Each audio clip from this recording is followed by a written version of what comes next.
Bien, este, bien, buenas noches. El día de hoy vamos a trabajar sobre gerencia social, programas y servicios sociales. Vamos a abordar esto en tres grandes tópicos, lo que es la definición de programa social, lo que son los fines, objetivos y herramientas de los programas sociales y lo que es el Sistema Nacional de Desarrollo e Inclusión Social. Bien, la mayoría de ustedes seguramente he escuchado que es un programa o tal vez trabajan en un programa. Una definición muy puntual de lo que es un programa es el de intervenciones de la política social mediante un gasto social cuyo objetivo es reducir el riesgo y la vulnerabilidad de tipo social y económico, así como aliviar y pobreza extrema. Esa es la definición de un programa. Hay que tener en cuenta que un aspecto clave es saber que se trata de una intervención de la política social. Bueno, un programa es básicamente la política social que se implementa para llegar a la población, para llegar al ciudadano, ¿no? Y otra clave es que el programa se vincula a un gasto social. En las sesiones anteriores les hablaba de muchos tipos de políticas, ¿no? Habían políticas que no estaban vinculadas a un gasto social, por ejemplo, ¿no? Una política del asiento preferencial podría no estar vinculado a un gasto social, pero en el caso de los programas es una intervención que se vincula a un gasto social y trabaja en lo que es la pobreza y vulnerabilidad. Bueno, además de eso, un programa se caracteriza por ser de naturaleza temporal. Un programa tiene una estructura presupuestaria y tiene servicios y prestaciones. Es por eso que cuando hablamos de servicios, generalmente los vamos a encontrar vinculados a un programa social. ¿Alguien me puede decir qué diferencia hay entre la vulnerabilidad y la pobreza? Porque es justamente ese es el objetivo de los programas sociales, reducir el riesgo, la vulnerabilidad y aliviar la pobreza. ¿Alguien tiene una idea de qué diferencia hay entre ambos?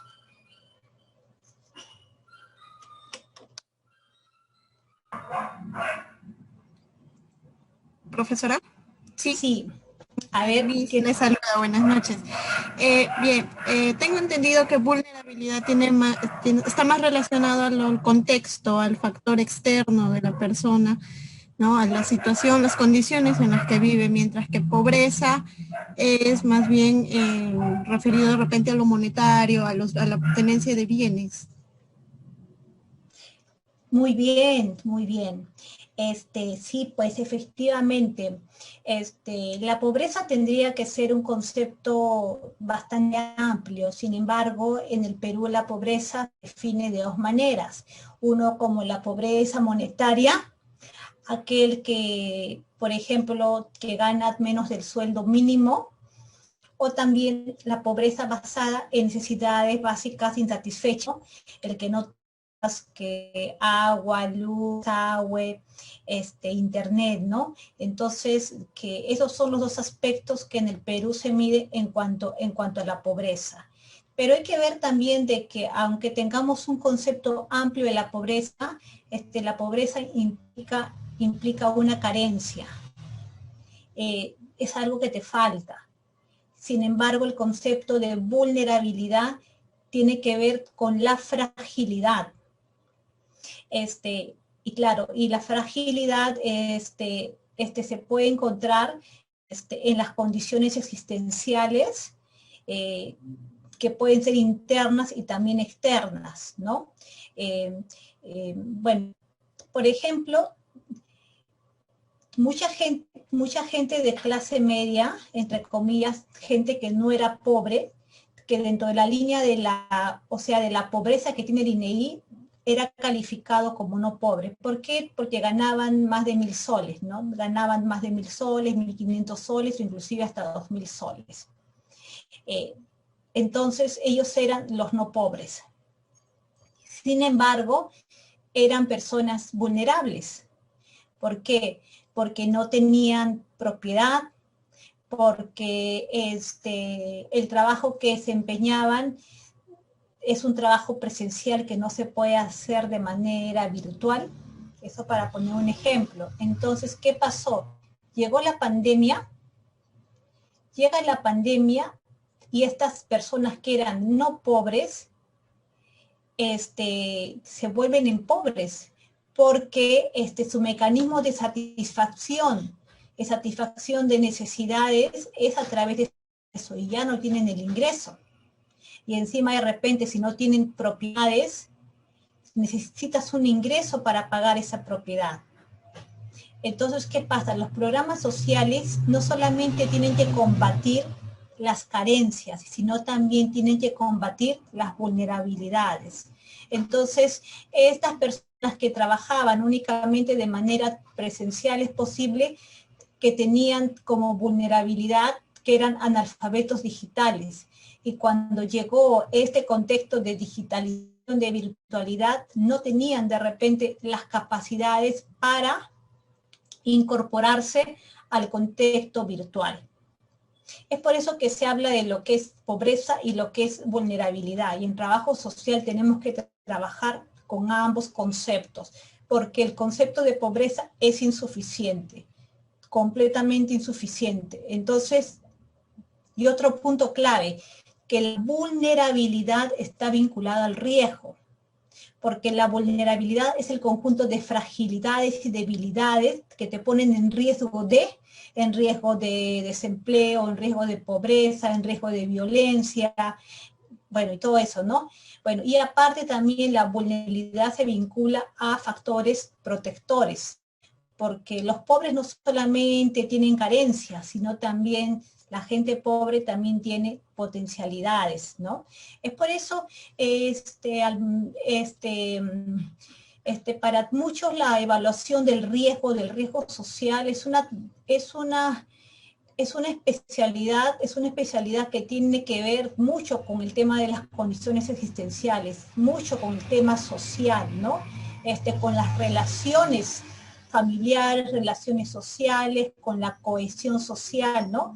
Entonces es muy importante que los profesionales de trabajo social aprendan a valorar el riesgo, aprendan a conocer en qué consiste la vulnerabilidad, ¿no? Para que hagan un trabajo adecuado al momento de valorarlo, ¿ya? Entonces, esto es muy importante porque los programas sociales trabajan con ese aspecto, trabajan con vulnerabilidad y trabajan con pobreza.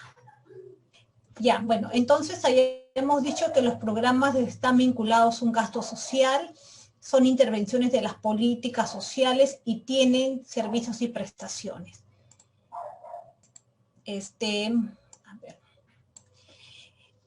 Los programas pueden ser programas focalizados. Usualmente los programas focalizados se dirigen a determinada población con determinadas características, ¿no? O podrían ser prestaciones y servicios universales, ¿no? Como los servicios sociales. Por ejemplo, un servicio social es un centro de salud, que es, bueno, de que entre comillas es universal, es decir, que no te tienen que focalizar para que tú accedas a ese servicio, pero finalmente existe una focalización indirecta, ¿no? Indirecta porque están ubicados en determinados lugares en donde ya se ha verificado que existe población que, por ejemplo, no puede pagar una clínica, ¿no? Ahora, los programas, como ya les mencioné, tienen como finalidad reducir las vulnerabilidades y las pérdidas de capacidades humanas y tienen que reforzar las capacidades para aprovechar oportunidades económicas, ¿no? Oportunidades de diverso tipo, que en general, reforzar las capacidades para aprovechar oportunidades económicas tiene que ver con la generación de empleo, tiene que ver con las actividades productivas, como por ejemplo el agro. Entonces los programas tienen que apuntar a eso, ¿no? A trabajar con la vulnerabilidad y a trabajar con la pobreza. Más que, bueno, los programas los podemos clasificar, ¿no? Podemos hablar de un programa que es no retributivo, que es gratuito, que tú accedes al programa sin pagar absolutamente nada, ¿no? Pero también hay programas retributivos en donde tienes que pagar una cantidad mínima, ¿no? El resto lo subvenciona el Estado. Hay programas que son productivos, de apoyo al sector productivo. Básicamente estos operan en el sector del agro, como también no productivos. Por ejemplo, el Programa Nacional contra la Violencia, el programa Aurora, es un programa no productivo porque no trabaja en el sector del agro, en el sector de la exportación, en el sector de la minería, sino es un programa que brinda como servicio conocimiento, defensa y acompañamiento, ¿no? Los programas pueden ser universales, así que programas que no discriminan al usuario. Por ejemplo, las instituciones educativas, cualquier niño o niña se puede matricular en una institución educativa, no necesita ser de repente, pasar por una ficha social, ¿no? Como también puede ser focalizado por mapa de pobreza, por ejemplo, ¿no? Tenemos los programas habilitadores, los programas asistenciales o protectores y los de previsión social. Un programa habilitador es aquel que te desarrolla capacidades para aprovechar oportunidades, ¿no? Es un programa habilitador. Por ejemplo, los programas habilitadores están vinculados muchos a la educación, están vinculados a la capacitación. Un programa protector potencial es un programa que está vinculado a la inclusión social, a trabajar con los pobres, más pobres, y también en algunos casos hace transferencias condicionadas. Entonces, la idea es que los programas habilitadores y asistenciales se junten, ¿no? Por ejemplo, si hago una transferencia condicionada a una entrega de dinero, esto se vincule, por ejemplo, un programa de capacitación, de desarrollo de saberes productivos. Y también hay programas de previsión social, ¿no? Por ejemplo, el CIS, ¿no? Es un programa de previsión, social. En el tema de la salud. Sí, ahora los programas tienen como retos y fines los siguientes. El primero es aumentar la inversión social. Ya les comenté que todo programa está vinculado a un gasto social. Entonces, cuando hablamos de inversión social, no significa aumentar el gasto social, sino es resolver la insuficiencia del gasto social. Es por eso que se crean programas, porque si no, los servicios funcionarían directamente adscritos a un ministerio, y no, lo hacen a través de un programa, porque un programa tiene determinadas herramientas y mecanismos que permiten un diseño técnico, que permiten un seguimiento, que permiten una evaluación, cosa que no se da, por ejemplo, en una institución que tiene servicios permanentes, ¿no? Entonces, los ministerios implementan programas justamente para aumentar la inversión social, resolviendo esta insuficiencia del gasto social. Resolviendo también la ineficacia y la ineficiencia del gasto social. porque en los últimos años se ha invertido muchísimo en el tema social, pero no siempre los resultados obtenidos han sido, han sido los esperados, ¿no? O a veces no ha habido una adecuada relación entre costo-beneficio. De otro lado también, además de aumentar la inversión social, que haya más inversiones en el campo social, que sea más ineficiente el gasto social, que sea más eficaz, que se logren los objetivos, se busca mejorar la calidad de la inversión, es decir, de que se invierta en quienes realmente lo necesitan. Entonces hay que disminuir la filtración. Si yo tengo un programa que está dirigido de repente a personas adultas mayores pobres, yo tengo que evitar que ahí se filtren aquellos que no son pobres. Tenemos también que reducir la subcobertura. La subcobertura significa que si yo tengo en una zona a 20.000 víctimas de violencia, de que yo llegue solamente de repente, de que yo tenga en el año únicamente 100 casos. Entonces es una subcobertura, ¿no? Porque no llego al resto de casos. Y finalmente es optimizar la focalización.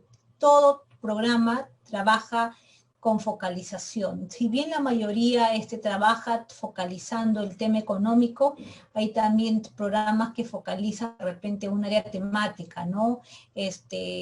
O una población vulnerable, que podrían ser las mujeres, los niños, las personas con discapacidad. Un reto de los programas sociales es que articulen los programas protectores con programas habilitadores. Y bueno, por ejemplo, ¿no? Por ejemplo, que se vincule el programa de Juntos con Beca 18, ¿no? A través del programa Juntos se otorga una transferencia condicionada para que te asegures de que tus hijos vayan al colegio, ¿no? Se pongan sus vacunas. Y si además de eso ves que hay logro educativo y puedes asegurar que esos adolescentes puedan ir a la universidad, entonces estás habilitando capacidades, ¿no? Y es una articulación. Y también los programas en los que trabajan de manera muy específica es en la transversalización de enfoques de desarrollo. En ellos se incorpora el enfoque de ciclo de vida, el enfoque de género, la gestión de riesgo que tiene que ver con el tema de vulnerabilidad y la interculturalidad, ¿no? Y otros enfoques más que lo vamos a ver en otra clase, el enfoque de discapacidad, entre otros, ¿no? Entonces, esto más o menos para hablar de lo que es de que son los fines y retos del programa. ¿Y dónde están los servicios? Pues los servicios están dentro de los programas. Sí, el Estado tiene diversos sociales y los programas sociales están presentes en ministerios. Pero de manera específica en el MIDIS reviste de importante trascendencia porque ellos trabajan con un tema clave que es la inclusión social. En tanto en el país persiste la pobreza extrema. Entonces ellos trabajan ahí con el tema de inclusión social, con los más pobres, ¿no? Por ejemplo, tienen sus servicios. Está el programa nacional Cunamás. Está el programa Caliguarma. Caliguarma es una prestación y un servicio. Está el programa País. Está el programa de emprendimiento productivo que es FONCODES. Por ejemplo, este es un programa habilitador de capacidades, ¿no? Caliguarma es un programa protector y asistencial, no es habilitador de capacidades. Cunamás articula las dos cosas, porque si bien de un lado es un programa protector, pero también es un programa habilitador porque desarrolla un conjunto de que un conjunto de intervenciones de desarrollo temprano para los niños y las niñas, ¿no? Que tiene un impacto importante en su futuro desempeño escolar. Ahora, el tema de las subvenciones de los programas, por ejemplo, el programa Contigo, que da 300 soles para personas con discapacidad, el programa Juntos, que da 200 soles para personas que tienen, bueno, que están en pobreza, y el programa 2165, que da 250 soles a personas adultas mayores en situación de extrema pobreza, ¿no? Y bueno, y la idea, estos son programas asistenciales en realidad, no asistenciales que se pueden combinar con programas habilitadores. Sí, un punto clave es tener en cuenta que un programa social por sí solo, no resuelve la pobreza, solo contribuye con este objetivo en la medida que tenga objetivos claros, finalidades claras, y actúe de manera articulada con el resto de la política social, bueno, y de la política económica. Entonces, una tarea de los programas es que se articulen entre ellos y también que se articulen con la política económica. Y otro aspecto clave que tenemos que señalar es que en la gestión de los programas está básicamente la cancha y el trabajo de la gerencia social. Sí, cuando hablamos que es necesario que un programa social tenga sus objetivos claros, hay que mirar a lo que es el diseño de los programas presupuestales. Ya les mencioné que todo programa está vinculado a un gasto social. Y dentro de la gestión, y dentro de la nueva gestión pública, está un paradigma que se llama la gestión por resultados, ¿no? De la cual vienen los programas presupuestales. Y si bien es cierto que hay muchos programas sociales que no son programas presupuestales, la idea aquí de hablarle de programas presupuestales es porque esto sí es una herramienta, una estrategia que es en el marco de la gerencia social o de la nueva gestión pública, ¿no? Y es importante porque un programa presupuestal tiene un diseño muy estricto, un diseño con un especial rigor metodológico, ¿no? En donde existe una unidad de programación, existe un marco de resultados, y bueno, también, y se espera también impactos, ¿no? Impactos en la población asociados a un objetivo de la política pública, ¿no? En la clase anterior yo les había comentado de los presupuestales, los cuales nacen, ¿no? Con un sistema de seguimiento, con un sistema de evaluación y con incentivos a la gestión. Bueno, la gestión de un programa tiene que ver con la planificación y con el diseño, con la organización, con la asignación de recursos, con la gerencia propiamente dicha, con los instrumentos de implementación y con los servicios y prestaciones en específico, ¿no?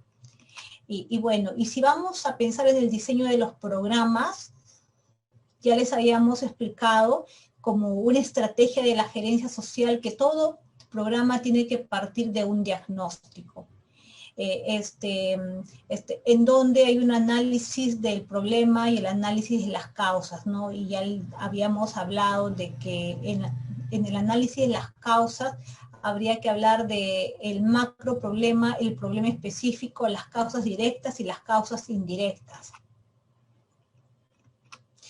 Y cada una de estas causas tendrían que tener un sistema de evidencia, ¿no? Y bueno, y este diagnóstico en donde hay una operativización específica del problema tiene que vincularse a la cadena de resultados del programa, que es las actividades relevantes y el proyecto, bueno, o los proyectos, los productos, el resultado específico y el resultado final. Y tiene que tener su sistema de seguimiento y evaluación. Y es por eso que en muchos programas se les pide que tenga una línea de base. No todos los programas tienen línea de base, pero es lo recomendable. Y ahora los programas presupuestales trabajan de la mano con el INEI, ¿no? En la medida que nace un programa presupuestal, el INEI ya está ayudando en el recojo de información a través de encuestas, ¿no? De manera que se cuente con una línea de base, con un mecanismo para ir midiendo año a año cómo es que cómo se van cumpliendo los objetivos, cómo se van cumpliendo los resultados. Sí.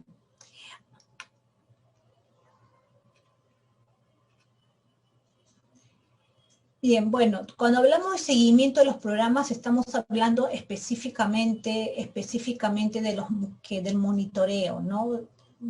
Sino de que ahora se llama seguimiento y consiste en ir recolectando insumos y análisis de información para verificar el desempeño.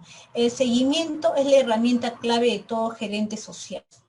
No hay gerencia social sin seguimiento. El gerente social que no hace seguimiento es un gerente que está condenado a no tener resultados, porque es justamente el momento en donde se puede ir haciendo correcciones, ¿no? De los errores del diseño, pueden ir resolviendo las áreas críticas, se pueden ir resolviendo las brechas, ¿no? Entonces es muy importante que se haga ese seguimiento, ¿no? Y acá digo que proporciona insumos para la evaluación para la evaluación de impacto, muy importante, y para las evaluaciones periódicas, ¿no?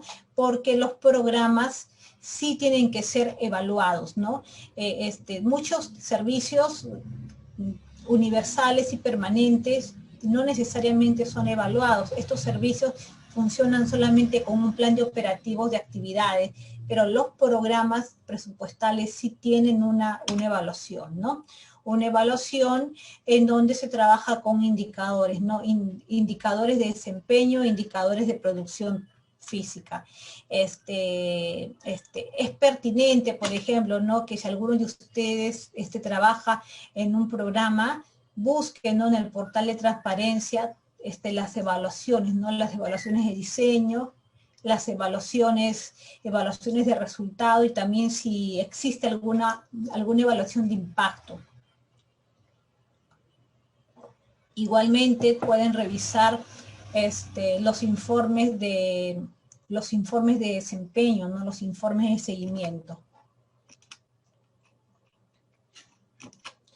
Bueno, para hacer el seguimiento se utiliza usualmente los registros administrativos, que son los registros que trabaja la propia institución, pero también a través del INEI se hace un levantamiento de encuestas, de estudios y de censo, ¿no? Bueno, si ustedes quieren saber cuál es el desempeño de un programa presupuestal, no tienen que ir a la institución a pedirlo ni escribir un correo, sencillamente ustedes ingresan en la página web del MEF, ¿no? Y entonces ahí ven los resultados, ¿no? Ahí ven los indicadores de desempeño, ahí ven los informes, ¿no? Porque es el MEF el que consolida, ¿no? El que consolida esa información. Bueno, les mencioné que los programas son evaluados y que hay evaluaciones del diseño, hay evaluaciones de la gestión y hay evaluaciones del resultado, ¿no? Y bueno, acá para avanzar un poquito, por ejemplo, ¿no? En el caso de CUNAMAS, que como les dije, es un programa de protección y un programa habilitador, por ejemplo, ¿no? Ahí se pregunta, ¿no? ¿Cuál es el efecto del programa CUNAMAS sobre el desarrollo cognitivo de niños y niñas menores de 36 meses beneficiarios del programa? ¿Mejoraron las prácticas de crianza de la madre debido a la asistencia que brinda el programa? ¿Cuál fue el grado de cobertura de la población priorizada por el programa en sus primeras etapas de implementación? ¿Cuál fue el nivel de calidad de las visitas que brindó el programa? ¿Se dan cuenta de que estas son preguntas que se están refiriendo a los resultados y que estas son preguntas más que nada de impacto, ¿no? Estos son de los efectos del programa y estos son de los impactos, ¿no? Entonces ahí señalan en la respuesta que la implementación a nivel nacional del programa enfrentó grandes desafíos para llevar a escala el programa. Así muchos hogares no fueron afiliados y hubo mucha variabilidad de visitas debido a la alta rotación y deserción de acompañantes técnicos y facilitadores. Aquí, estos problemas que ha tenido la implementación de la política, ¿quién lo tenía que resolver? Pues el gerente social. Él tiene que identificar los desafíos, él tiene que hacer seguimiento a las estrategias para afiliar a los hogares, él tiene que vigilar que las visitas se den de manera apropiada y tiene que hacer una gestión del recurso humano, alta rotación y deserción de acompañantes, de técnicos y facilitadores. Habría que ver a qué se debe, si hay malos tratos, si pagan muy poco, si el trabajo es riesgoso, es peligroso, ¿no? Entonces, de repente, este es ambiente conflictivo, no hay motivación. Todo eso lo tiene que resolver la gerencia social, ¿no? Y bueno, acá entre los impactos es muy importante, ¿no? Porque se ven impactos interesantes, ¿no?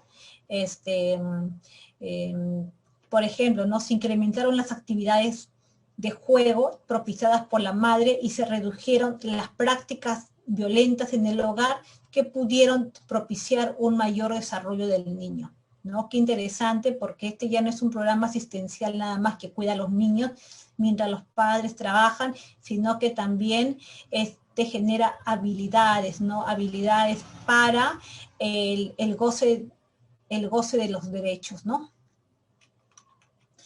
Y estas evaluaciones han permitido hacer estos ajustes, ¿no? Han permitido, por ejemplo, acá, mejorar el desempeño de las visitas vinculado al cumplimiento de protocolos realizados por el facilitador y el involucramiento de la facilitadora con la madre.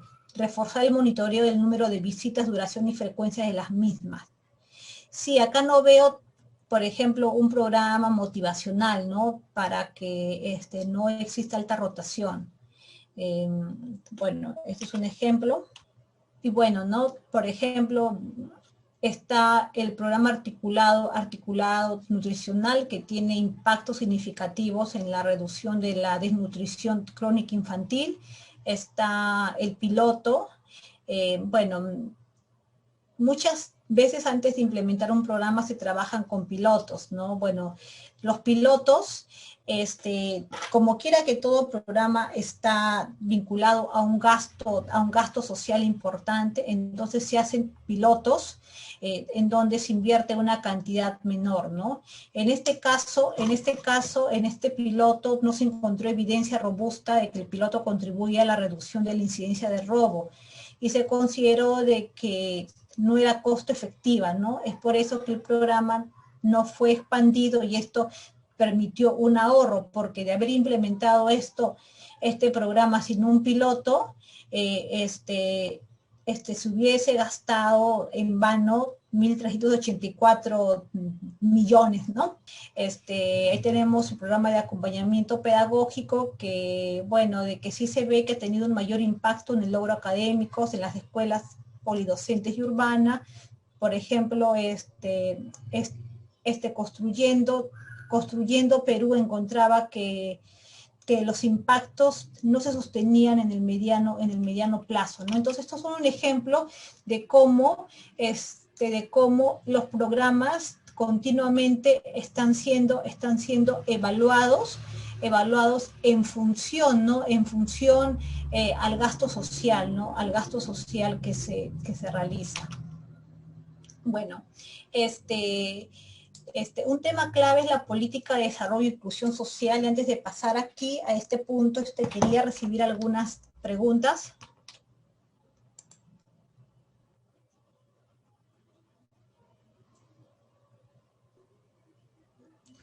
Profesora, Sí, Una consulta. Específicamente, cuando hablamos de gasto social, ¿estamos hablando de un presupuesto ya asignado para cubrir una necesidad o alguna problemática de la población? ¿O estamos hablando de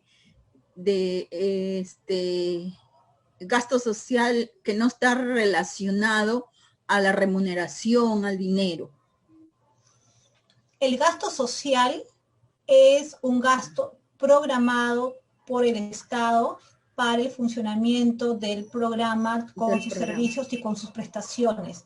El gasto social está, o sea, está programado, es aprobado y lo vas a encontrar en la ley de presupuesto de cada año. Ese es el gasto.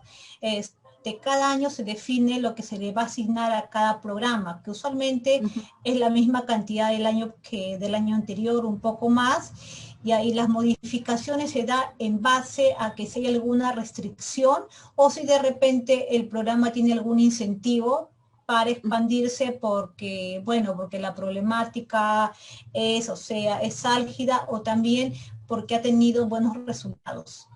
Entonces, es decir, el gasto social es una categoría económica que se utiliza en el profesora, es un presupuesto asignado.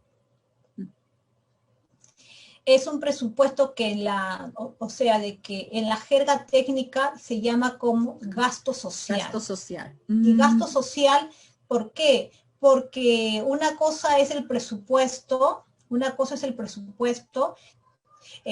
que puede ser inclusive un presupuesto de apertura, que tú no sabes que se va a ejecutar totalmente.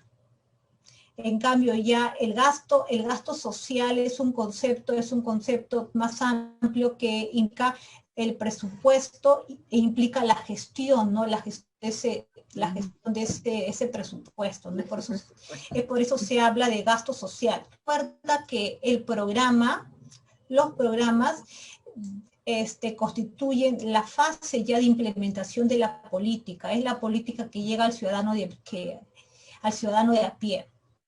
Sara, ¿tú querías señalar algo? Gracias, profesora. Sí. Buenas noches, profesora. Sí, bueno, mi consulta era más que nada en esto de los presupuestos, ¿no? Usted dijo que el MEF es el encargado de la evaluación. ¿Y cuánto demora esto, no? Entre que se crea el programa y la aprobación del presupuesto para determinado programa. Ya. Bueno, mira, eso va a depender de varios factores, técnicos y políticos. Si de repente hay una decisión política de crear un programa, este programa tiene que ser formulado, tiene que ser diseñado y hay que elaborarse un conjunto de instrumentos, ¿no? Un conjunto de instrumentos que, bueno, que puede tomarse su tiempo de acuerdo a la complejidad del problema. Y ahora también que el problema tiene que tener un diagnóstico, tener una línea de base, tiene que tener un análisis de las alternativas. Y ahora también están pidiendo que tengan un piloto. Estos programas presupuestales en donde ese diseño nos hemos pasado un año, ¿no? Un año para la fase de diseño prospectivo, la selección de alternativas, la categorización de cada servicio, de cada operación, la operativización de esta, y una vez ya con toda esa información lista, revisada, porque a fin de mes que nos valida, no solamente valida la parte económica, sino la parte técnica, ¿no? Entonces, si ya está la decisión política y hay un presupuesto que está separado ya porque hay una previsión, entonces la aprobación no tiene por qué demorar mucho, ¿no? Ok, perfecto, pero entonces... Pero bueno, de lo que yo he visto, más o menos es un año. Ok, perfecto. El MEF es el que aprueba entonces los programas sociales? ¿O qué sector El MEF, del Ejecutivo? el MEF. El MEF aprueba los programas sociales y los trabaja, y trabaja la instrumentación de los mismos, la documentación de los mismos con el órgano rector. Por ejemplo, si es un programa que tiene que ver con niños, lo va a trabajar con el Ministerio de la Mujer. Pero el MEF es el que finalmente va a aprobar, así es. Ya han visto ustedes que en realidad la política social está subordinada a la política económica, ¿no? Es el MEF quien aprueba eso, ¿no? No lo aprueba el mismo órgano rector. Él es propositivo, hace la propuesta, recibe asistencia técnica del MEF, pero finalmente es el MEF el que aprueba, ¿no? Y bueno, y no es el MEF en general, ¿no? Sino es a través de la Dirección Nacional de Presupuesto. O sea, cualquier ministerio lo puede proponer y quien da la palabra final de aprobación es el MEF. Ya, pero el ministerio no lo propone de la nada. Recuerda que hemos estudiado que existe la agenda política, existe la agenda sistemática, o sea, tiene que haber ese proceso. Claro, tiene que haber algo consistente, claro, sí, eso sí. Una vez que ya hay esa agenda política, le van a encargar al ministerio que elabore, ¿no? Que elabore la propuesta y bueno, y ahí están ya en coordinaciones con el Ministerio de Economía, quien brinda asistencia técnica. Perfecto, ahora sí quedó claro. Sí, muchas gracias. Sí. ¿Alguna otra consulta, alguna otra inquietud?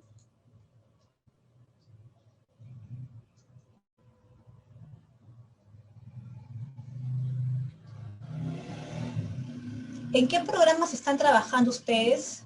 Por ejemplo, para comentar. ¿Qué les ha parecido la tipología de programas?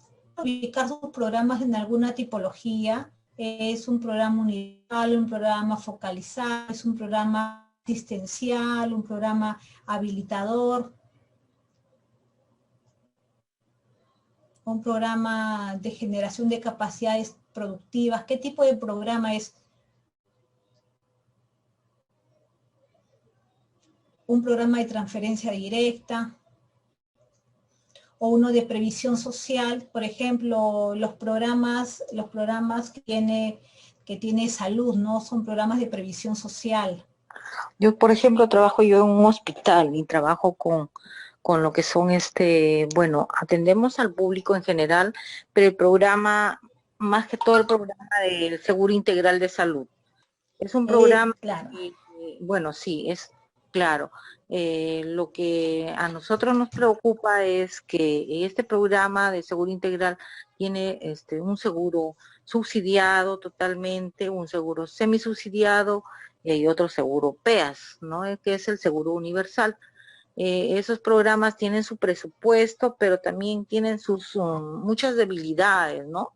Se está observando esas debilidades con mayor frecuencia, sobre todo en el seguro PEAS, ¿no? Que es un seguro que se creó el año pasado. Y también hay otros seguros nada más por ejemplo, ahora el seguro para los pacientes con coronavirus y todo eso, ¿no? Eso esto se está dando sobre todo la atención acá en la población. Sí, muy bien, muchas gracias por el alcance. Mira, tú sabes que el CIS es por el MIDIS, pues, ¿no? Un programa para la inclusión social.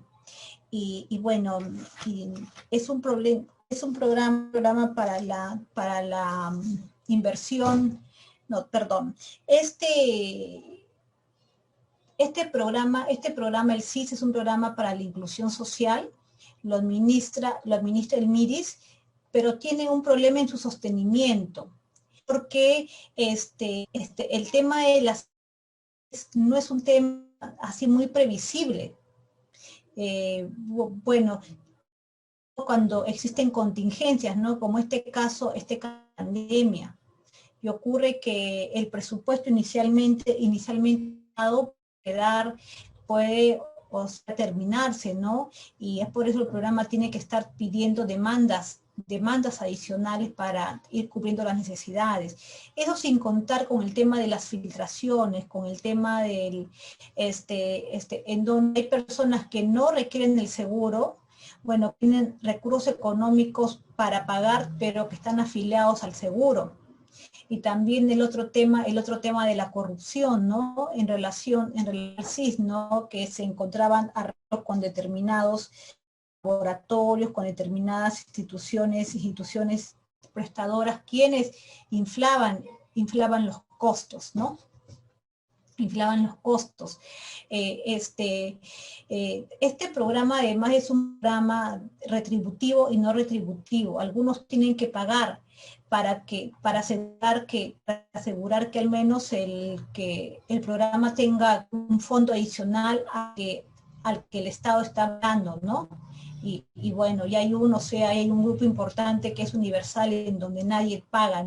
Es ahí en donde se tiene dificultad, porque en un contexto de pandemia esto rebasa de manera importante. Bueno, el CIS es un programa y los programas son temporales. Sin embargo, dada su característica, el CIS tiene que ser pensado como un sistema sanitario permanente, ¿no? En realidad, y no como un programa, ¿no? ¿Alguna otra pregunta? Profesora, buenas noches. Una consulta. ¿El programa Aurora, dentro de qué clasificación de programas sociales estaría? Ah, ya. El programa Aurora, se puede considerar un programa universal, porque se atiende a todas las personas que son afectadas por la violencia y no hay una discriminación económica, ¿no? Luego también un programa habilitador para el goce de derechos, y también es un programa protector. Entonces, un programa protector o asistencial, es un programa habilitador, y también es un programa universal, y también un programa productivo, pues, ¿no? Entonces, esas son las características de Aurora, ¿no? Productivo se impulsa. No productivo. Ah, no productivo. Porque hay programas que son productivos. Ese es no productivo. Ok. Acá hay una pregunta, ¿no? ¿El gasto social sería el presupuesto por resultados, o hay diferencia? ¿Qué diferencia hay entre los conceptos de gasto social e inversión social? Miren, es lo mismo, sino lo que ocurre que en la jerga se utiliza el término gasto social, y entonces dentro de la lógica de mercado se decía, oye, si tú hablas de gasto social, estás con el paradigma de que eso es un dinero perdido, ¿no? Entonces tienes que pensar como inversión social, de manera de que aquellos que invierten lo tienes que recuperar.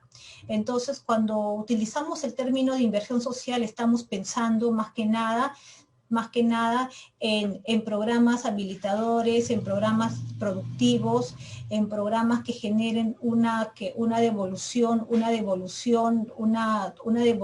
del invertido, ¿no? Una devolución que más o menos es hasta cierto sentido visible, ¿no? Y bueno, cuando se piensa en gasto social, que en gastos que se hacen, por ejemplo, en los programas asistenciales. Ahora, muchos dicen que no deben haber programas asistenciales, pero a mi criterio es un error, porque en un país en donde hay desigualdad, hay tanta exclusión, tanta pobreza, necesariamente tienen que haber programas asistenciales, programas protectores de las vulnerabilidades. O sea, eso es indispensable, es necesario. Ahora, una vez que se superen esas vulnerabilidades, ya tú puedes decir, ya no hago programas asistenciales. En este momento, por ejemplo, a través de las ollas comunales, se donan alimentos. Uno dice, es un programa asistencial. Claro, es un programa asistencial, pero o sea, la gente necesita comer y comer todos los días. O sea, tienes, o sea, y tienes que hacer ese gasto, porque si cuál es la inversión de eso, ¿no? ¿Cuál es la inversión? En cambio, si tú le das un trabajo, si tú le das a las personas un trabajo, entonces ese trabajo sí, o sea, es una inversión inmediatamente porque esa persona consume más y al consumir más, bueno, esa persona tiene ingresos, consume más, de repente viste mejor a sus hijos, los alimenta, al consumir la economía se reactiva y entonces hay un efecto inmediato. La idea es vincular programas sociales con programas habilitadores, o sea, esa es la idea, ¿no? Vincular gasto con inversión. Pues, cuando tú hablas de programas social en las que dice el gasto social, ¿no? Es así. El gasto social no es el presupuesto por resultado. El presupuesto por resultado es una herramienta para que el gasto social o la inversión social sea más eficiente, más eficaz. Acá, entre el programa y un servicio social. Los programas tienen servicios y prestaciones. Los programas los servicios sociales son parte de un programa. Por ejemplo, en el Programa Nacional Aurora, ¿cuál es el servicio? Cuando un usuario o una usuaria no se vincula con el programa, o sea, con la estructura del programa, no con la sede central del programa, no se vincula a través de los servicios, a través de un centro de emergencia mujer, a través de la línea 100, a través del centro de atención para personas agresoras, es decir, que el servicio es el mecanismo a través del cual el programa llega directamente a la población.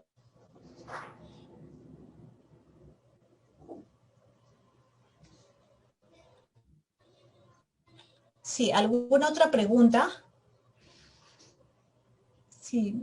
Buenas noches, profesora. Buenas noches, compañeros. Saludos desde Panamá. Sí, quería hacer una observación en relación a lo que usted comentaba sobre los gerentes sociales, ¿sí? El papel que ellos deben jugar. El hecho de que haya programas asistenciales, creo que es a lo largo de toda América Latina, y muchas veces quizás una de las debilidades que estamos teniendo, pienso yo, es eso que usted acaba de decir, de la falta de programas habilitadores. Exactamente, porque muchos de los programas asistenciales, las transferencias monetarias condicionadas, lo que han hecho es que quizás en el campo nuestros campesinos dejen de seguir cultivando la tierra porque saben que todos los meses van a recibir ese ingreso, ese dinero.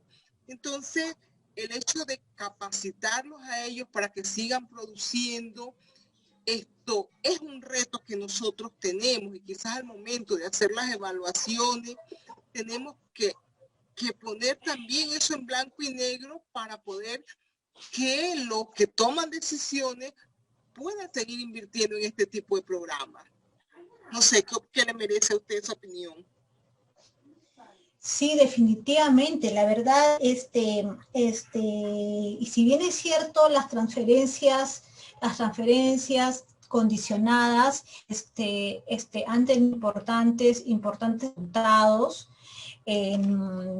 Bueno, en los contentos, es decir, en que las mujeres vayan a su control prenatal, en que los niños y niñas vayan al colegio, en que el parto sea institucional, pero ha tenido algunos otros efectos inesperados, ¿no? Efectos adversos, ¿no? Como el que tú estás señalando, ¿no?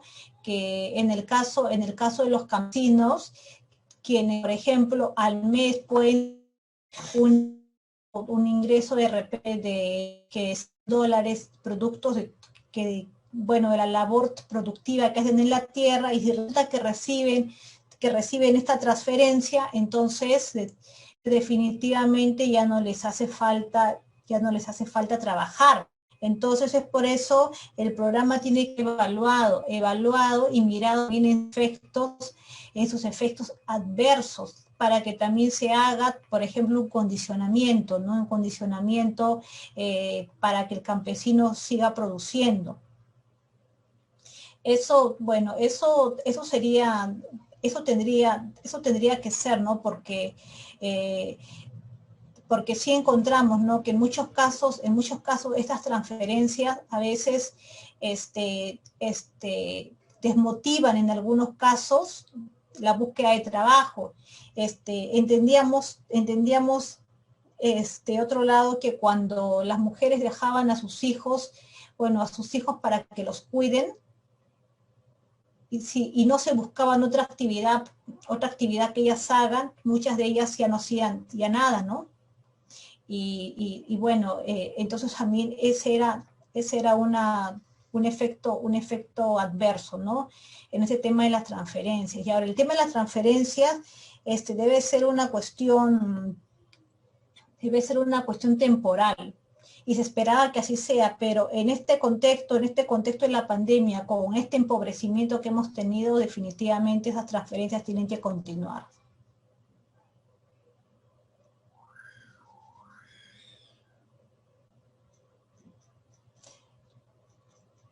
Ahora, ese efecto se da, por ejemplo, en el campo, ¿no? No necesariamente se da en zonas urbanas, en donde, por ejemplo, este ingreso es pequeñito y no desmotiva, ¿no? Sino es una ayuda, ¿no?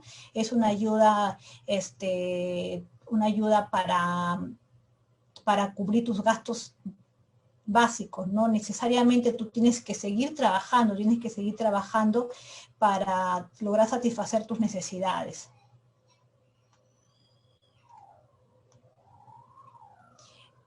Y alguna inquietud más, porque me explicaron, no, bueno, me pidieron los alumnos que por favor se hagan más preguntas, querían participar más.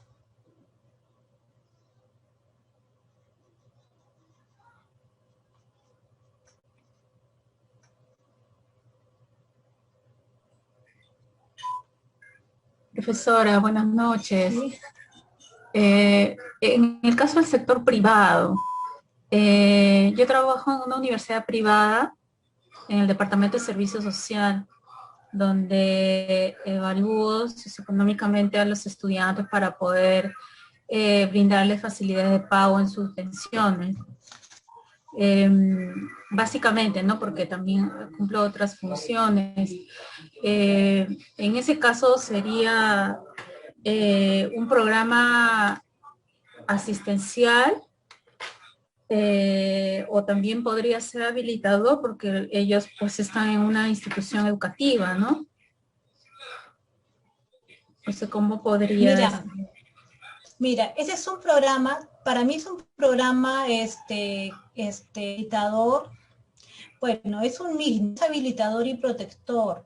Es habilitador y protector que facilita, ¿no?, el goce de un derecho, o sea, que el derecho a la educación, ¿no? Especialmente de un estudiante que quiere invertir en su educación, pero que necesita una pequeña ayuda, ¿no? Una pequeña ayuda para poder continuar, ¿no? Porque tú sabes de que esa exoneración es un porcentaje, no es el total, ¿no?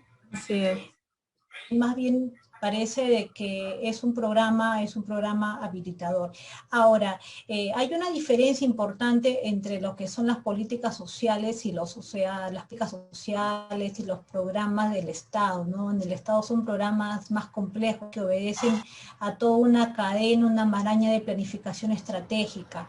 En el caso de las entidades privadas, como el caso de una universidad particular, el término de programa está más vinculado a la planificación, ¿no? A la planificación, a planes, programas y proyectos, ¿no? En cambio, el término programa dentro del Estado está más vinculado a un tema de gasto social o de inversión social, ¿no? Dentro dentro del planeamiento estratégico y dentro de una política social. No obstante, te digo, si uno puede manejar y conocer las estrategias y herramientas de de la complejidad de los programas sociales en el Estado, bueno, en la administración privada, la verdad que te vas a pasear con esas herramientas, ¿no? Porque ahí se pueden aplicar muy bien. Claro, con algunos ajustes, ¿no? Algunos ajustes, ¿no? Que uno podría hacer para que sean más sencillos, menos complejos, ¿no? Si tú en programa, ¿no? Tú podrías hacer, por ejemplo, el tema de las exoneraciones, podrías hacer un diseño de un diseño de la prestación, evaluar la prestación. La exoneración tendría que ser únicamente de un monto, bueno, o de repente se podría hacer un programa retributivo, ¿no? Que los estudiantes retribuyan con horas de trabajo, también podría ser, ¿no?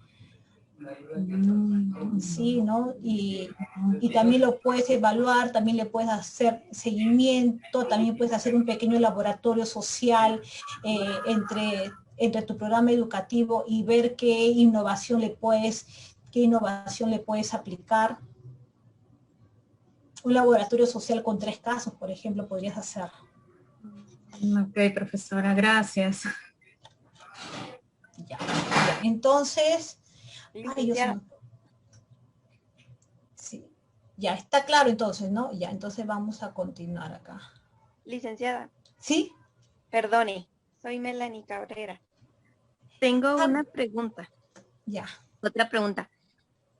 ¿Cuál es el tiempo ideal en que tienen que ser como evaluados los programas? Porque, por ejemplo, aquí en Guatemala dan la situación, ¿verdad? De que está un programa vigente y que si resulta que después de 2 o 3 años dicen que este programa sirvió para corrupción. Entonces, por ejemplo, ¿hay un plazo máximo o cuál es lo mínimo para que un programa sea ideal en que esté llevado a cabo y que sea evaluado? Ya, para evitar todo esto. Muy bien, eso depende del tipo de evaluación. Ya, si se trata de una evaluación de diseño, si se trata de una evaluación de desempeño, si se trata de una evaluación de impacto, ¿no? Entonces, si es una evaluación de diseño, la evaluación de diseño se puede hacer al año. Al año, a los 2 años, a los 3 años, ¿no? Porque estás evaluando más que nada el diseño del programa y su interacción con la cruda realidad de los hechos, ¿no? Entonces ahí ya se puede ir a aplicar esa evaluación de diseño. La evaluación de desempeño o de efectos también, estas se pueden aplicar a los 3 años. Es muy importante que tengamos al menos unos 3 años porque los efectos, o sea, no lo tienes de manera inmediata.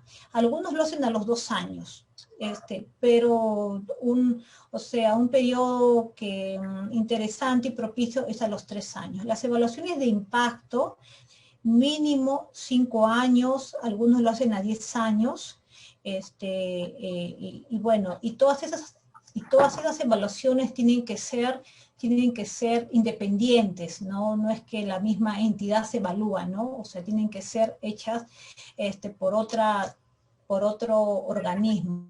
Lo que sí tiene que ser permanente es el seguimiento. El seguimiento ofrece informes de desempeño y no solamente lo ofrece cada año, sino cada trimestre.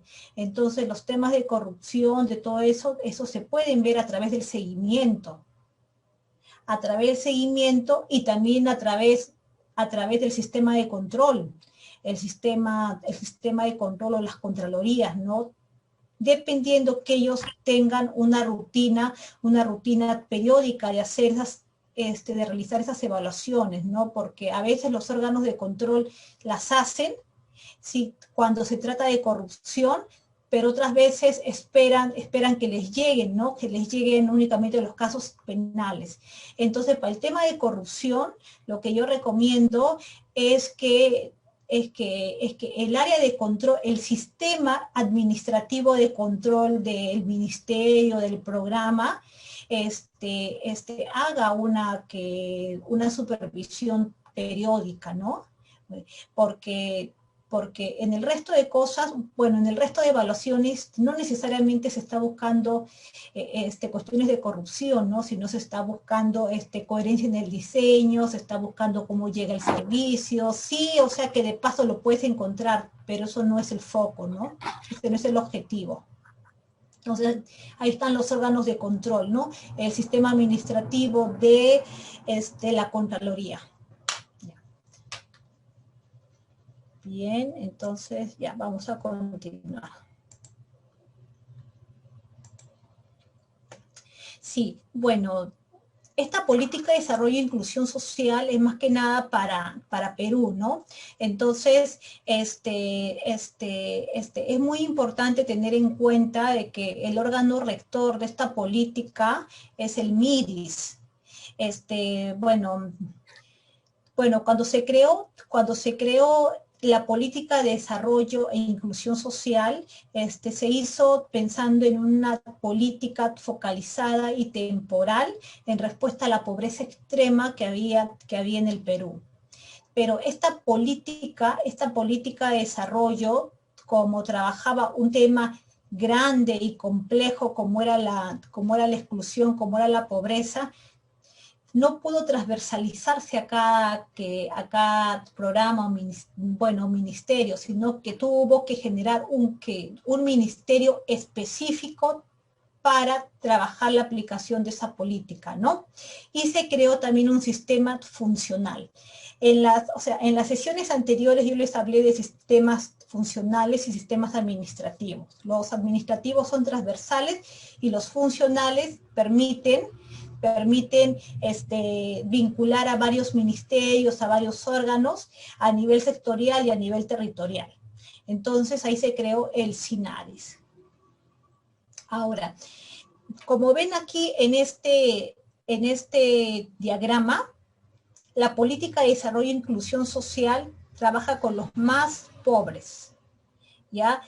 Y es parte de la política social. Eso también es una política social, sino que es una política así muy específica de la política social. Ya acá está la política social que es universal y permanente, pero dentro de esta política social hay una tipología que es la política de inclusión, de desarrollo e inclusión social que está dirigida a los más pobres y es la que tiene las transferencias. Aquí en esta política hay básicamente transferencias monetarias, ¿no? Que es la que conversamos con la colega, ¿no? Que nos señalaba que también tienen efectos adversos. Imagínense de que esas transferencias se den pues por 100 años, ¿no? Los efectos adversos serían terribles, ¿no? Ya no habría agro, ¿no? Para el país, por ejemplo, ¿no? Ya, entonces, acá tenemos el SINADIS que es Profesora, disculpe, no está compartiendo su pantalla, no podemos ver el PPT. Ay, lo siento. No se preocupe. Gracias por avisar. Ya, acá están viendo, ¿ya? Vamos. Ya, acá están. Es la política de desarrollo e inclusión social, ya, que tiene como órgano rector al MIDIS. Esta política de desarrollo e inclusión social es un tipo de política social, pero es muy, muy específica. Es muy específica porque es focalizada y temporal. Y aquí se encuentran todos los programas asistenciales, pues, básicamente los de transferencias monetarias. Es lo que ven acá en rosado, y tiene un sistema funcional que es el SINADIS.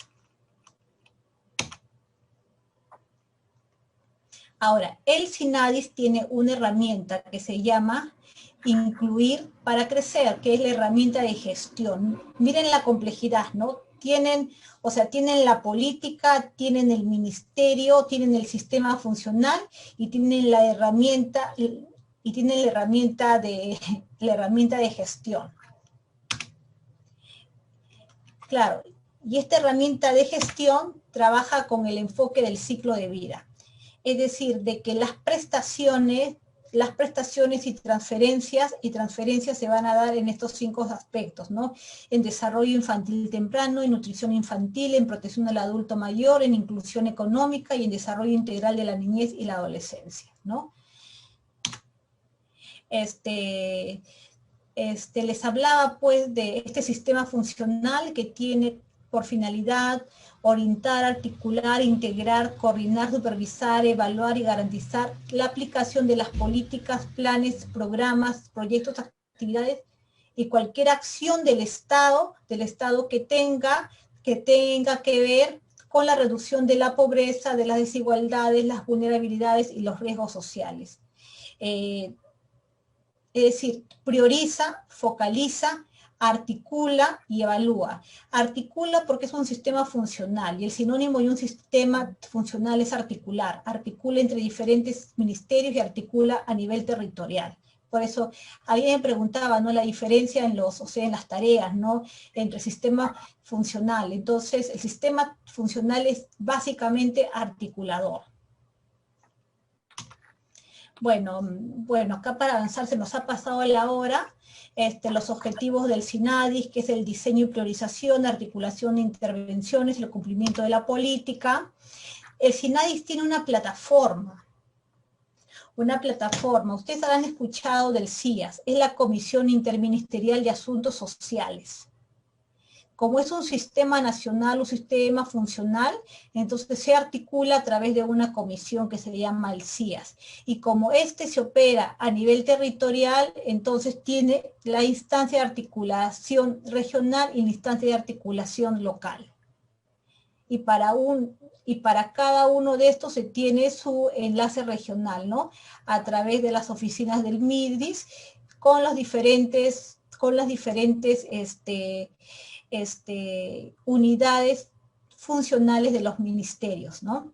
Si, por ejemplo, se trata del programa Aurora, su unidad funcional, su servicio sería, pues, el Centro de Emergencia Mujer a nivel local, pero a nivel territorial serían las unidades territoriales del programa Aurora, por ejemplo, ¿no? Ustedes van a encontrar mucho el tema del CIAS. Bueno, algunos de los servicios que están vinculados acá al tema en inclusión es el servicio de cuidado diurno, que es un programa social focalizado, como ya le explicaba, que tiene por objetivo mejorar el desarrollo infantil de niños menores de 3 años en zona de pobreza y pobreza extrema. Este servicio tuvo como antecedente al programa Guaguasi. La diferencia que mientras el Guaguasi estaba a cargo de promotoras educativas que eran madres de familias que recibían una capacitación, y básicamente se dedicaban al cuidado, pero no hacían actividades de desarrollo de capacidades, destrezas motoras finas. Sí lo hace, ¿no? CUNAMAS tiene un equipo multidisciplinario de profesionales, ¿no? Para cerrar esta brecha donde se encontraba que los niños más pobres estaban menos estimulados que los niños no pobres. Tenemos el programa Contigo, que brinda una transferencia a las personas que tienen discapacidad severa, ¿no? Ustedes saben que existe el CONADIS. El CONADIS tiene un registro para las personas con discapacidad y dentro de eso hay una clasificación, y las personas que tienen una discapacidad severa reciben esta prestación. Esto es importante porque esta prestación constituye un incentivo, ¿no? Para los cuidadores y cuidadoras, principalmente cuidadoras, ¿no? Porque se sabe que 9 de cada 10 cuidadores de personas con discapacidad son mujeres, ¿no? Ahora, la focalización de esto, bueno, se es focalizado porque se dirige a hogares en pobreza extrema, ¿no? Pero sin embargo, yo considero de que esta ayuda para las cuidadoras de personas con discapacidad debería ser universal, ¿no? No solamente para las personas de pobreza extrema, debería ser para otras zonas que son no pobres también, ¿no? Bueno, está el de pensión 65, que esto implica una transferencia económica para las personas mayores de 65 años que tienen alguna, no, bueno, que son pobres extremos.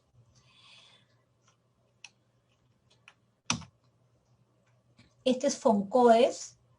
Este es un programa productivo, un programa habilitador de habilidades productivas que trabaja básicamente en el agro. Este es el programa Adjuntos, que tiene por finalidad contribuir al desarrollo humano y al desarrollo de capacidades, y para ello brinda un conjunto de incentivos económicos a las familias que facilitan el acceso de sus hijos al servicio educativo, a los servicios de salud, y básicamente están integrados por hogares en condición de pobreza, ¿no? Y lo reciben hasta que los niños y niñas cumplan los 18 años.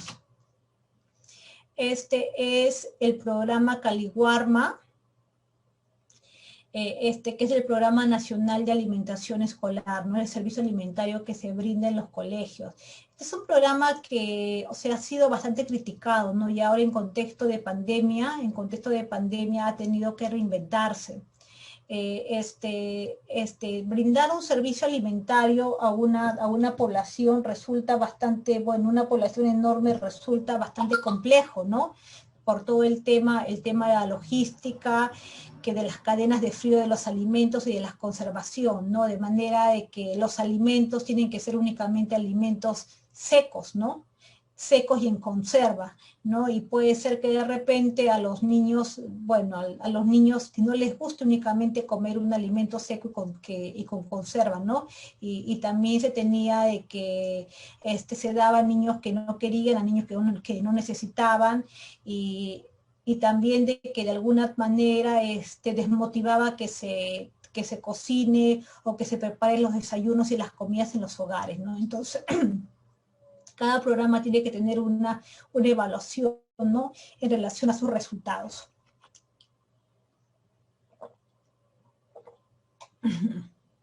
Estos son del programa País, estos son los tambos. Los tambos son plataformas itinerantes con todos los servicios del Estado en zona donde usualmente no llega el Estado, ¿no? Y se hacen a través de embarcaciones que van a través de las riberas de los ríos. Este es el programa País. Hasta aquí,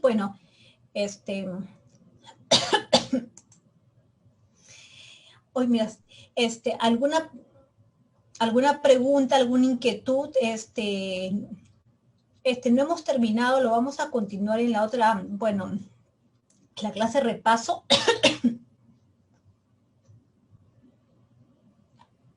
Una preguntita. Buenas noches. Sí, ¿qué tal? Yo quería preguntar, todos los programas sociales están destinados a personas de extrema pobreza, los que tienen menos, los excluidos, si usted quiere, ¿no? Pregunto, una persona asegurada que se supone que tiene un ingreso, porque se supone que tiene un trabajo, que sin embargo vive hasta en extrema pobreza, ¿puede acceder a ese tipo de programas? A ver, vamos a ver. En primer lugar, los programas que te he presentado son programas de inclusión social para los pobres, para los más pobres, pero no son los únicos programas. Hay programas que son universales, que son para para gente no pobre. Entonces, estos programas que he presentado es un tipo de política social. Ahora, en el caso, en lo que tú me señalas, si es que es evaluado en el CISFO y no aparece en la base de datos con los indicadores de pobreza extrema, no va a poder acceder a ese programa. O de repente es posible que esté en pobreza extrema y su nombre no aparece en la base de datos porque nunca se acercó a la municipalidad a inscribirse. No va a poder acceder. Entonces, un trabajo importante que se tiene que hacer de los municipios es la inscripción, pues, ¿no? Es la inscripción de esas personas que son pobres, ¿no? En la municipalidad. Sí, pues recuerdo hace tiempo, ¿no? Que había una persona muy, muy pobre que bueno, que estaba en las calles, ¿no? Y entonces dije, le voy a gestionar el programa 65. Y le decía, señor, ¿usted dónde vive? Bueno, yo vivo en todos sitios, por acá, camino por acá, a veces me quedan, me acogen en un lugar del mercadito, me acogen por otros lados, a veces duermo en la calle. Y bueno, y no había, bueno, está bien, entonces le pondré mi dirección, ¿no? Pero al ingresar en la ficha, ponía mi dirección y ya no me dejaba continuar, porque mi dirección ya, el distrito donde yo vivía no estaba dentro de los distritos priorizados. Entonces, bueno, y ya le cambié de distrito, ¿no? Me conseguí otro distrito, el distrito de mi mamá, y tampoco, ¿no? Ahora me fui a inscribirlo a la municipalidad, ¿no? Me decía, el señor tiene que tener un lugar donde vive, pero vive en la calle, bueno, entonces es así, llévelo a un programa, a un albergue, ¿no? No. Entonces, ¿qué pasa? El tema del registro tiene muchas limitaciones a ese nivel. Entonces, ¿qué encontramos? Encontramos que los más informados, a veces los más hábiles son los que se llegan a inscribir, ¿no? Y no necesariamente a veces se inscriben las personas más pobres. Y es justamente estas personas más pobres en donde el trabajador, la trabajadora social, tiene que hacer el trabajo de inscribir, ¿no? Para que después puedan acceder a algunas de estas prestaciones.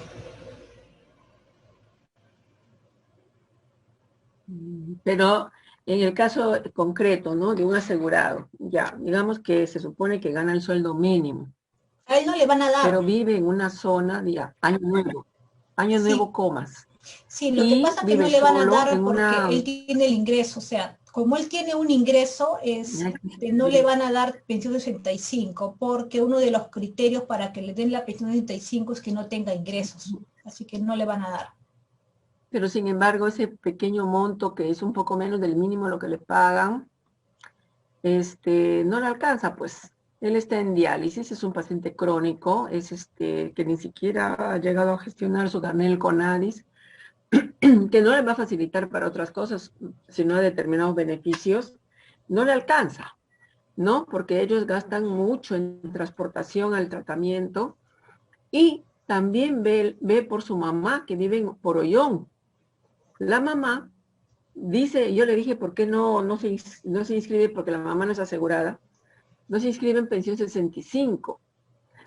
Y estaba recibiendo a la señora, pero yo no sé hasta qué punto creer, bueno, o que se den las situaciones de que una vecina que no quería que le den esa pensión, influyó para que no se la dieran, porque manifestó o informó que tenía un hijo en Lima, que le mandaba mensualmente cuando el hijo mal que le alcanza el presupuesto. Tiene, en el tratamiento de diálisis está pues con problemas de desnutrición. Nosotros, bueno, yo soy de salud, como es salud le da en el programa un producto que le va a ayudar con los nutrientes, proteínas para personas renales, pero no es suficiente, pues, ¿no? El gasto que él tiene es muy elevado para lo que él gana. Entonces, ¿de qué manera puede el Estado ayudar? En el caso de los asegurados, la ayuda únicamente en el tema de salud tiene que provenir de parte de ustedes. Porque para los asegurados no son estos programas. No va a poder ingresar a estos programas porque son programas... Porque ya tienen un seguro. Así es, porque ya tienen un seguro. Ahora, lo que tú te vas a dar cuenta es que tenemos nuestra red de protección tiene muchos huecos, pues, o sea, de que no tenemos un sistema de bienestar, de manera que la trabajadora social tiene que enfrentar muchísima frustración porque ¿de dónde vas a ayudar si no hay cómo? Pero ¿qué tal si el CIS también es un seguro? ¿Cómo? El CIS también es un seguro. Ya. Y mira, hay muchos asegurados, ¿no? Que entre comillas están en una planilla. Porque, ¿para qué? Para acceder a esa luz, ¿no? A la atención que quieren recibir de ahí. La familia se sacrifica para lograr eso mensualmente, ¿no? Y tienen una pobreza muy grande. Hay muchas falencias. O sea, ellos, inclusive del CIS se pasan de salud a elevado costo social, ¿no? De su presupuesto, de todo lo que pueden hacer. Y no tienen un trabajo, viven de cachuelos, si se llama así la palabra, ¿no? Y ahora, con la pandemia, ni cachuelos pueden tener, o sea... Ángela, lo que tú señalas es vulnerabilidad social, o sea, te doy toda la razón, lo que no tengo es la solución, porque dentro del sistema que tenemos, que dentro de nuestro sistema, de protección social, no hay solución para esos, para lo que tú me estás planteando. Necesitamos una nueva política social. Necesitamos nuevos pensares y nuevos modelos para la política social. No puede ser que tengamos una política social solamente para el hambre, porque las necesidades de las personas son mayores. Tiene que haber un sistema de cuidados, tiene que haber políticas que den prestaciones para el tema de cuidados, ¿no? Como este caso que me está manifestando esta persona, ¿no? Esta persona que esté en diálisis necesita no solamente medicina, sino también aportes para el tema de cuidados. Y bueno, definitivamente el acceso a estos programas, no. Inclusive hasta si accediera sería 200 soles, que la verdad es que no ayudaría mucho, ¿no? En un sistema de bienestar en otros países, una persona que esté en esa circunstancia, en primer lugar, recibe una prestación económica, una ayuda económica adicional, y en segundo lugar, recibe un apoyo para el cuidado, ya sea en la forma de un servicio personal o de repente de un centro en donde lo pueden cuidar, ¿no? Para apoyar a la familia, porque también las familias no pueden estar cuidando todo el día, porque si no, ¿en qué momento trabaja, en qué momento produce? Sí, bueno, esas son las limitaciones que tenemos, pues, aquí. Son las falencias, ¿no? Sí. Hace falta una nueva política social. O complementarla de repente, ¿no? Son las trampas. No, o sea, en realidad, evaluando, hace falta una nueva política social. Yo les explico las estrategias de la gerencia social, pero estas son herramientas, pero el contenido tiene que cambiar. Si mi contenido es focalizado solamente a los más pobres de los pobres, que encima han sido medidos por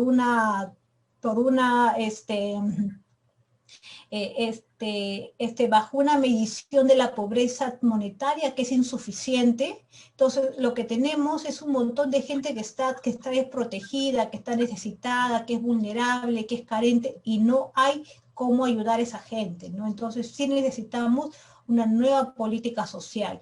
Las mismas herramientas de la gerencia social, sí, las mismas herramientas, porque esas se pueden aplicar, pero sí hace falta una nueva normalidad, una nueva política social, una nueva manera de concebir el desarrollo no basado en lo económico, el desarrollo es basado principalmente en el sistema de cuidados, en el sistema de sostenimiento de la vida, en todo eso que no es tomado en cuenta, ¿no? actualmente en las políticas. Bien, ya se nos ha pasado ya para terminar, a ver alguna inquietud más.